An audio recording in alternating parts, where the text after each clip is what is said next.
27 फरवरी को आपका एग्जाम है और मैं आपके लिए कुछ इंपॉर्टेंट क्वेश्चन लेके आया हूँ, जैसे कि मैं पिछली वीडियो में भी लेके आया हूँ।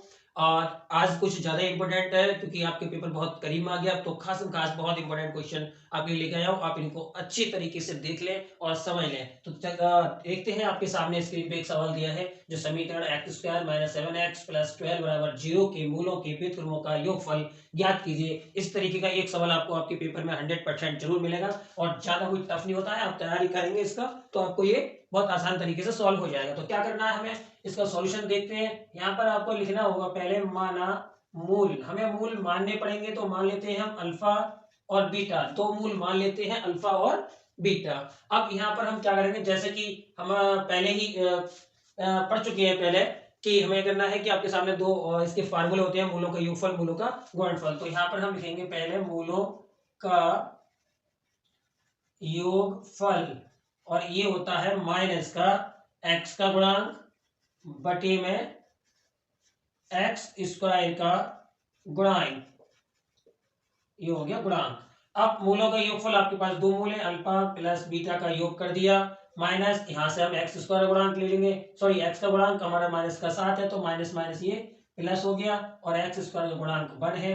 तो 1 को आप लिखें तो ना लिखें तो कोई फर्क नहीं पड़ता, हमारा जो समीकरण यहाँ पर बनता है वो बनता है 7। ये समीकरण हम एक कह सकते हैं। अब निकालते हैं मूलों का गुणनफल। मूलों का गुणनफल बराबर होता है अचर पद बटे एक्स स्क्वायर का गुणांक। अब इनका मूलों का गुणनफल, अचल पद हमारे पास कितना है 12 और एक्स स्क्वायर गुणांक 1। अब ये यहाँ जो होता है अल्फा इंटू बीटा बराबर 12, इसे कह सकते हैं समीकरण नंबर 2। अब आगे उसने कहा है कि व्युत्क्रमों का योगफल ज्ञात कीजिए। व्युत्क्रम क्या होता है, जैसे कि अल्फा है, अब हम इसको उल्टा कर देते हैं। व्युत्क्रम का हम यहाँ पर थोड़ा सा दिखा देते हैं, तो लिख के यहाँ पर जैसे अल्फा है, अब इसके नीचे एक बटे में होता है, वो और लिखो या ना लिखो कोई फर्क नहीं पड़ता। जैसे यहाँ बटे में 1 था, अब हमने इसको हटा के 7 लिख दिया, कोई फर्क नहीं पड़ रहा है, 1 से कोई फर्क नहीं पड़ता है। अब तो इसका हम व्युत्क्रम बनाएंगे तो वो बनेगा 1 अपॉन अल्फा ऐसे 1 अपॉन बीटा। तो यहाँ पर हम लिखेंगे मूलों दिए, बल्कि दिए मूलों का व्युत्क्रम आपका 1 बटे अल्फा हो जाएगा और 1 बटे बीटा। क्या लिखेंगे हम, मूलों के व्युत्क्रमों का योगफल। अब योगफल निकालो 1 upon alpha plus 1 upon beta, इस तरीके से ये लिख लो। अब इनका हम एलसीएम ले लेते हैं, अल्फा इंटू बीटा, बीटा की इधर 1 से मल्टीप्लाई और अल्फा की इधर 1 से, तो ये हो गया। अब इसको हम थोड़ा सा सही से लिख लें, बीटा को बाद में और अल्फा को पहले लिख लें, दोनों प्लस किए, कोई फर्क नहीं पड़ता चेंज करने में। ये हो गया आपका। अब अल्फा प्लस बीटा समीकरण 1 और ये 2 से इनके मान रख दो, अल्फा प्लस बीटा बराबर 7 और अल्फा इंटू बीटा बराबर 12। तो यहाँ पर हम अल्फा प्लस बीटा बराबर रख देंगे हम कितना 7 और अल्फा इंटू बीटा बराबर 12, और ये आपका आंसर आ गया। अब आपकी स्क्रीन पे एक सवाल ये दिया है, बहुत इंपॉर्टेंट क्वेश्चन है। एक शंकु के आधार की त्रिज्या 3.5 सेंटीमीटर तथा उसकी ऊंचाई 12 सेंटीमीटर है। शंकु की तिर्यक ऊंचाई तथा शंकु का आयतन ज्ञात कीजिए। तो शंकु के आधार की त्रिज्या, यह त्रिज्या बराबर मानते हैं त्रिज्या को आर बराबर दिया है आपका 3.5 सेंटीमीटर, और ऊंचाई को मानते हैं हम एच बराबर दी है 12 सेंटीमीटर, और तिर्यक ऊंचाई को हम मानते हैं एल, जो हमें निकाल के लाना है। तिर्यक ऊंचाई का जो फार्मूला है वो L square H square plus R square होता है। एल स्क्वायर हमें ज्ञात करना है, एच बराबर आपको 12 दे दिया और आर बराबर दिया है 3.5 सेंटीमीटर, ये इसका स्क्वायर हो गया। अब 12 का वर्ग जो होता है वो 144 होता है, 3.5 का जो वर्ग होता है वो 12.25 सेंटीमीटर, नहीं सॉरी 3.5 का वर्ग जो है 12.25 हो गया। अब हम इसको जोड़ लेते हैं, ये बनता है जोड़ के आपका एक इसको 156.25, ये जो वर्ग है, अब इसका एल का स्क्वायर हटा के इसके ऊपर अंडर रूट लगा देंगे। अब ये जो वर्ग है वो कितने का वर्ग है, इसका अंडर रूट निकाल लेते हैं। एल बराबर जो वर्ग निकल के आएगा आपका वो 12.5 सेंटीमीटर आपकी एल बराबर निकल के आ जाएगी। अब ये इतनी सारी कैलकुलेशन असल में क्या है कि मैंने कैलकुलेट कर ली है पहले से, तो मैं आपको जल्दी की वजह से ये सब लिख दिया, लेकिन आप जो एक रफ पेज पे कैलकुलेशन करके तब सॉल्व करें, इस तरीके से याद करने की कोशिश ना करें, कहीं ना कहीं गलती हो जाती है, संख्या सवाल में चेंज हो जाती है। अब यहाँ में क्या हो गया, एल हमें तिर्यक ऊंचाई हमने निकाल ली, जो आई है निकल के वो 12.5 सेंटीमीटर आ गई है। अब शंकु का आयतन हमें निकालना है, तो शंकु का आयतन बराबर फार्मूला होता है 1/3 पाई आर स्क्वायर एच। 1/3 पाई का मान 22 और बटे में 7, आर का मान आपका दिया है 3.5 का वर्ग और एच बराबर आपको दिया है 12। यहाँ पर 1/3 कैलकुलेशन कर लेते हैं। 22/7 ये वर्ग है, 2 बार लिख दो इसको। अब इसे डिवाइड कर दो 3 से, तो इसे कर दो डिवाइड 4 बार। 7 से इसे डिवाइड कर दो 0.5 बार।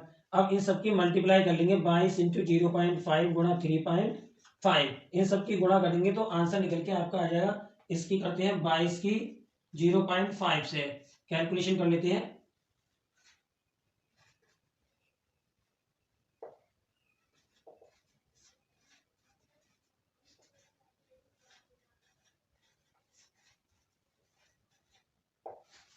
कैलकुलेशन करने के बाद जो आंसर आता है इसका 38.50 घन सेंटीमीटर, क्योंकि आयतन है तो इसका मात्रक घन में आएगा। ये इसका आयतन निकल के आ गया। अब आपकी स्क्रीन पे एक सवाल ये है, कह रहा है कि k का मान ज्ञात कीजिए जिसके लिए समीकरण 2x + ky बराबर 1 और 3x - 5 बराबर 7 का एक अद्वितीय हल है। तो आपको क्या करना है, पहले ये समीकरण दोनों लिख लेते हैं हम। 2x + ky बराबर 1, इसको सही तरीके से लिख लेते हैं। सही तरीका क्या है कि 1 को उठाकर लेफ्ट में जाते हैं और इधर बराबर में 0 कर देते हैं। इसे समीकरण 1 नाम दे देते हैं। और ये 3x - 5y बराबर 7, इसको भी उठाकर इसी तरीके से कर देते हैं बराबर 0। और ये समीकरण नंबर 2। अब हम क्या करेंगे, समीकरण 1 की समीकरण a1x + b1y + c1 बराबर 0 से समीकरण 2 की समीकरण a2x + b2y + c2 बराबर 0 से तुलना करने पर क्या होगा कि समीकरण 1 की तुलना करेंगे हम इस वाली समीकरण से, तो a1 बराबर आपका 2 आ जाएगा और b1 बराबर आपका k आ जाएगा। c1 बराबर आपका -1।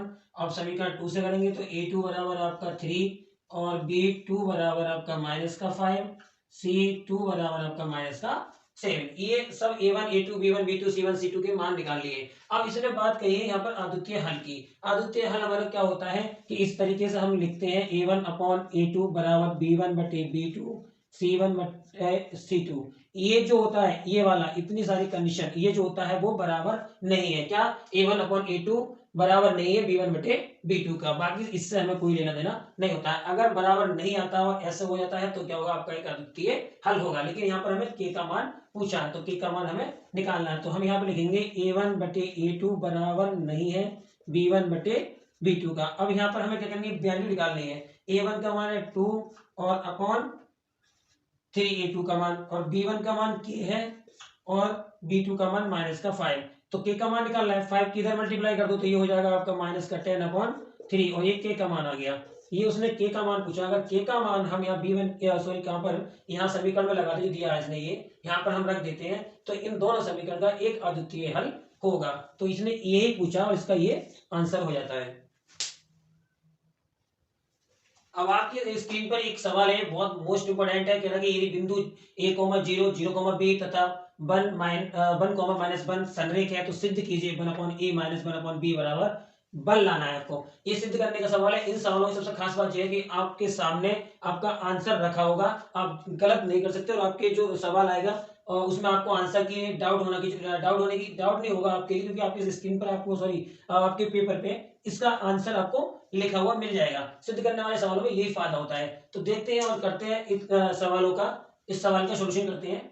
हम क्या करना है, ये बिंदु आपको दिए हैं तो इसको x1 इसको y1, तो यहाँ पर हम लिख लेते हैं x1 बराबर a और y1 बराबर 0, x2 बराबर 0, y2 बराबर b और x3 बराबर आपका 1 है, y3 बराबर आपका -1 है। अब यहाँ पर हमें क्या लिखेंगे, एक फार्मूला होता है त्रिभुज का क्षेत्रफल बराबर 1/2 ब्रैकेट में x1 दूसरी ब्रैकेट में y2 माइनस y3। अब यहाँ पर आपका रहता है प्लस, यहाँ लगाएंगे हम x2 के बाद शुरू होगा y3 माइनस y1, अब प्लस x3 यहाँ पर लगाएंगे आप y1 माइनस y2। ये त्रिभुज के क्षेत्रफल का फार्मूला। जब संरेख की बात करेगा तो त्रिभुज का क्षेत्रफल जो होगा वो 0 हो जाएगा। 1/2 x1 आपका a दिया है, y2 आपको कितना दिया है b, माइनस b3 दिया है आपको माइनस का 1 तो प्लस का 1, x2 आपको 0 दिया है तो y2 b दिया है y1 दिया है आपको 0 प्लस x3 आपको दिया है 1 y1 0 y2 b, सब वैल्यू हमने लगा ली। अब इसको हम सॉल्व कर लेते हैं। सॉल्व करते हैं, देखो ये 1/2 तो 0 से गुणा होगा 0 हो गया।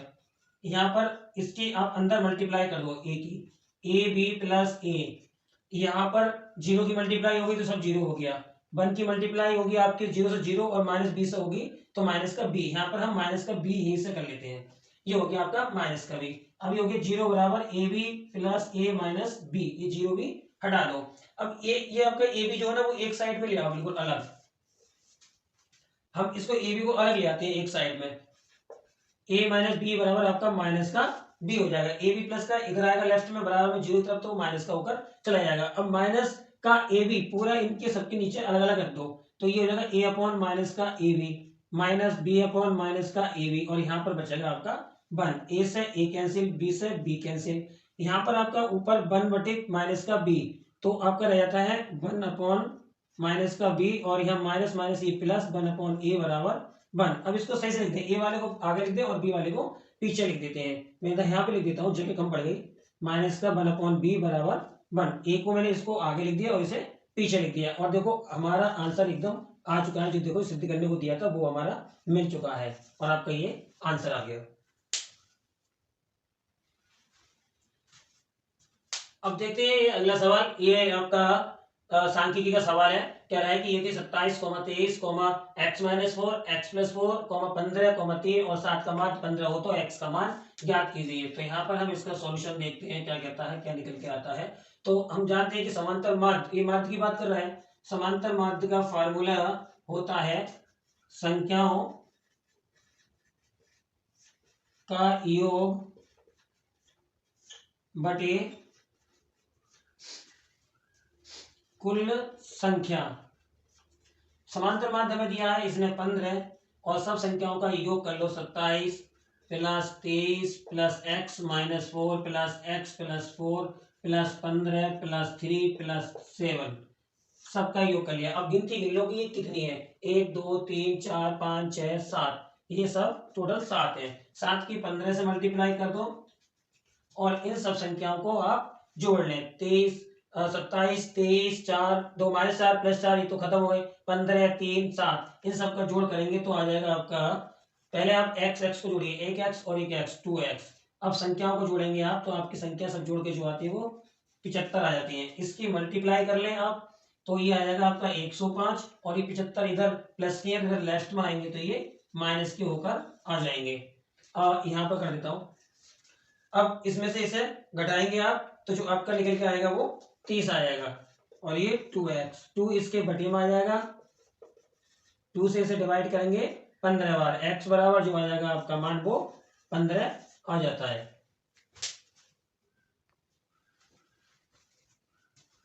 देखते हैं अगला सवाल क्या कह रहा है। कह रहा है कि दो संख्याओं का योगफल 85 है, यदि बड़ी संख्या छोटी संख्या की 4 गुने से 5 अधिक है तो संख्या ज्ञात कीजिए। तो यहाँ पर हम मान लेते हैं छोटी संख्या, माना छोटी संख्या बराबर x और बड़ी संख्या बराबर y।